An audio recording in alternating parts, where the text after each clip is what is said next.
Hello दोस्तों, अब हम अपनी कहानी में आगे बढ़ते हैं। जो दर्शक पहले वीडियो को नहीं देख पाए थे, उसका लिंक मैंने नीचे दे रखा है।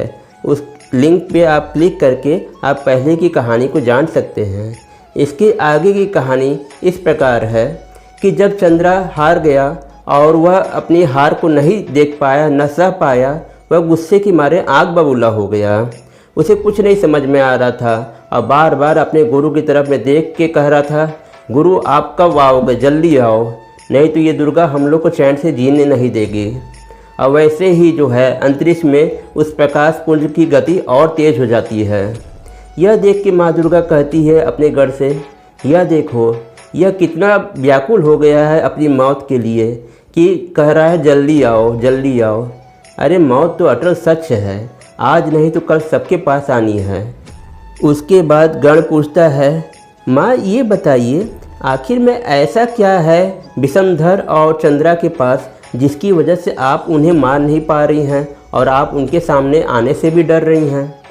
तब माँ मुस्कुरा के कही, ये विषमधर और चंद्रा और कोई नहीं, मेरे ही भक्त थे, इनको मैंने ही आशीर्वाद दिया था।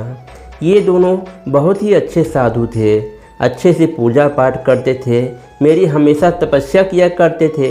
इनकी तपस्या के फलस्वरूप मैंने इनको दर्शन दिया और इन्हें आशीर्वाद दिया अजय होने का, और इन पे किसी भी शस्त्र अस्त्र का कोई भी असर नहीं होगा। लेकिन इसका वरदान पाने के बाद इनके अंदर धीरे धीरे करके अहंकार जगने लगा। असुरी वृत्ति होने की वजह से वह भी जागृत हो गई और यह बहुत ज़्यादा भयंकर असुर हो गए और अपने आप को सर्वशक्तिमान बनने लगे। लेकिन मेरे वरदान की वजह से मैं इनसे लड़ाई लड़के मैं नहीं जीत सकती थी।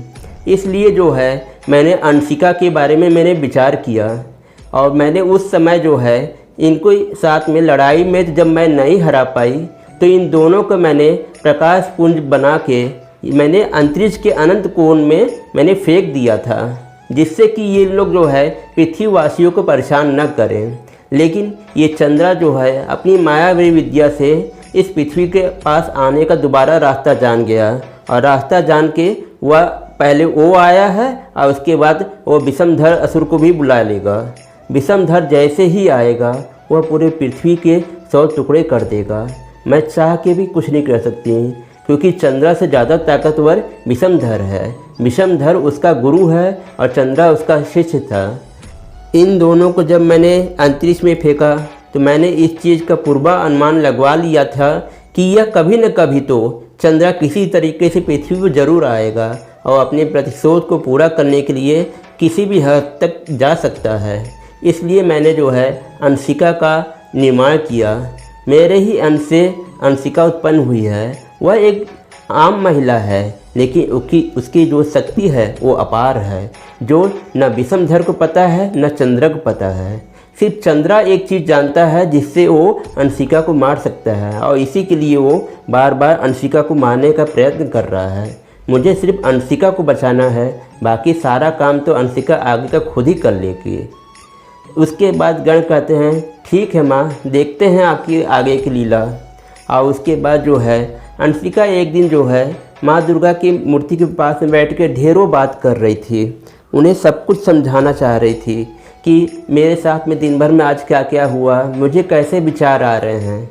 इतने में क्या होता है कि माता दुर्गा की जो मूर्ति थी वह माँ दुर्गा के रूप में बदल गई और उसके बाद कहती है, बेटी तुम मुझसे रोज़ आके बात करती हो और मुझे बहुत अच्छा लगता है, लेकिन मैं आज जो है तुमसे एक बहुत बड़ा काम करवाना चाहती हूँ। तब अंशिका पूछती है, क्या माँ, आप मुझसे क्या काम करवाना चाहती हैं? ये तो मेरा अहोभाग्य है कि मैं आपके किसी काम आ सकती हूँ। आप आदेश दीजिए, मैं अपने प्राणों की आहुति दे के भी मैं आपका काम जरूर करूँगी। तब उसके बाद माँ मुस्कुरा के कहती है, बेटी मुझे तुम्हारे प्राणों की आहुति नहीं चाहिए, सिर्फ तुम विषमधर और चंद्रा को मार डालो। तब उसके बाद अंशिका को माँ दुर्गा ने सारी कहानी कह सुनाई। अंशिका यह बात सुन के उसे बहुत तेज़ गुस्सा लगा और कही, कोई बात नहीं माँ, मैं चंद्रा और विषमधर दोनों को मार डालूँगी। तो माँ ने कहा, पहले चंद्रा को मारो, चंद्रा अगर मर गया तो विषमधर फिर से अंतरिक्ष के अनंत कोश में जाके खो जाएगा और वो नष्ट हो जाएगा। उसके पास जीवन रहने के लिए कुछ ही क्षण बाकी रह गए हैं, जो कि इस समय समाप्त होते जा रहे हैं। चंद्रा किसी भी तरीके से विषमधर को पृथ्वी पर लाना चाहता है, जिससे उसका वो जीवन बचा सके। विषमधर अजय है, अगर उससे तुम लड़ाई लड़ोगी तो तुम कभी नहीं जीत सकती हो, लेकिन चंद्रा से अगर तुम लड़ाई लड़ती हो तो तुम्हारे जीतने के आसार ज़्यादा हैं, क्योंकि तुम और चंद्रा एक ही ग्रह नक्षत्र में पैदा हुए हो। या तो चंद्रा तुम्हें मार सकता है या तो तुम चंद्रा को मार सकती हो। लेकिन चंद्रा को मारने के लिए एक चीज़ का ध्यान देना, वह तभी मरेगा जब वह ज़्यादा परेशान हो जाएगा, थक जाएगा। तब तुम अपने हाथों के लहू से जिस अस्त्र को ऊपर लगा दोगे और वो अस्त्र से उसके ऊपर प्रहार करोगे, तभी वो मरेगा। बाकी और किसी भी प्रयत्न से तुम चंद्रा को नहीं मार सकती हो। उसके बाद जो है अंशिका इस बात को समझ जाती है और कहती है, ठीक है माँ, बताइए कहाँ है चंद्रा। तब माँ दुर्गा जो है चंद्रा के पास जाने का रास्ता बता देती हैं और उसके बाद माँ कहती हैं, मैं तुम्हारे साथ रहूँगी, अदृश्य रूप में रहूँगी और जब ज़रूरत पड़ेगी तो ही मैं तुम्हारी मदद कर पाऊँगी, क्योंकि चंद्रा के पास में मेरे वरदान का कवच है, जिसका जो है मैं उसका कुछ भी नहीं कर सकती हूँ। लेकिन मैं तुम्हारे मार्गदर्शन के लिए अदृश्य रूप से मैं वहाँ पर उपस्थित रहूँगी। और उसके बाद जो है माँ दुर्गा फिर से मूर्ति बन जाती हैं और अंशिका जो है अपनी गाय को लेकर फिर से वहीं पर जाने लगती है, क्योंकि अंशिका को पता ही नहीं था वो गाय नहीं माँ दुर्गा ही हैं। और अपनी गाय के साथ में उठ गई और उसके बाद चंद्रा को लगी लड़काने। चंद्रा आया, कहा, बहुत अच्छा हुआ तुम खुद चली आई, लेकिन इस गाय को ले आकर तुमने गलत किया। इस गाय को तुम वहाँ पे बांध दो और तब हमारी और तुम्हारी लड़ाई होगी।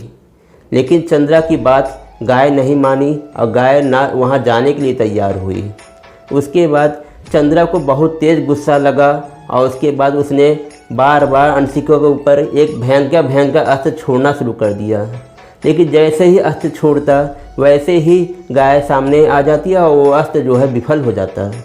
बार बार चंद्रा के प्रयास करने से उसका जो है हर अस्त्र विफल हो जाता, टूट जाता, बिखर जाता।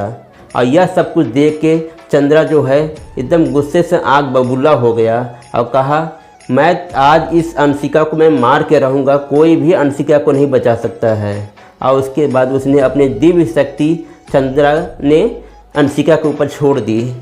जैसे ही अंशिका के ऊपर वो दिव्य शक्ति आना शुरू हुई, वैसे ही माँ अपने दुर्गा रूप में प्रकट हो गई और कहीं, अंशिका यही एक सही समय है, यह मेरा त्रिशूल लो और इस पर तुम अपने खून के छींटे मार दो और इसको चंद्रा के ऊपर फेंक दो। चंद्रा का तुरंत अंत हो जाएगा, क्योंकि इस समय चंद्रा बहुत ज़्यादा गुस्से में है। और वैसे ही अंशिका ने किया, अपने खून के छींटे उस त्रिशूल पे करके चंद्रा की तरफ फेंका।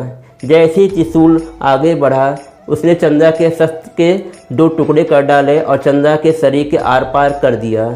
जैसे ही त्रिशूल आर पार हुआ, वैसे ही चंद्रा के पूरे शरीर में आग लग गई और उसका शरीर जल के राख हो गया और चंद्रासुर का अंत हो गया। चंद्रासुर के अंत होने के बाद विषमधर जो तेज पुंज प्रकाश बन के पृथ्वी की तरफ में बढ़ रहा था, वह जो है अंतरिक्ष के अनंत कोण में फिर से जाकर बिखर गया और उसका वहीं पे अंत हो गया। इस तरीके से माता दुर्गा अपने अंश अंशिका के माध्यम से विषमधर और चंद्रासुर का अंत कर डाला और फिर से पृथ्वी पे हमेशा के लिए शांति और खुशी का वास हो गया।